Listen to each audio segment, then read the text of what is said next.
ಅದಕ್ಕೊಂದು ಕೇಸ್ ಮತ್ತೆ ಮಾಡಿ ಬಂದು ನಿಜನಾ ಆಯ್ತು ಪಾತ್ರೆ ಇಟ್ಕೊಡ್ರಿ ಬೇಗ ಹಾಕಿ ಇರಿವ ನಿಮಿಷ ಪೂಜಾ ಒಂದು ಚಿಕ್ಕ ಬಟ್ಲು ತಗೊಂಡೋಗಿ ಹೇಳ್ತೀನಿ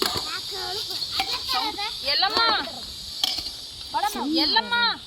ಸೌಟ್ ಎಲ್ಲಮ್ಮ ಎಲ್ಲಮ್ಮಕ್ಕ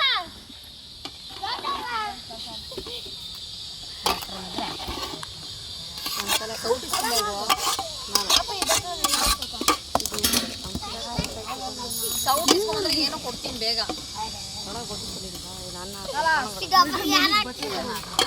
ಚಿನಿ ಹೋಗಿ ಸೌಟ್ ಇಸ್ಕೊಂಡ್ಬೋ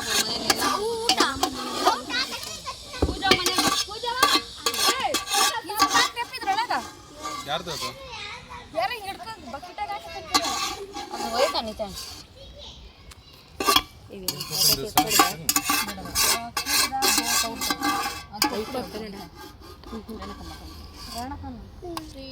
ಅಲ್ಲ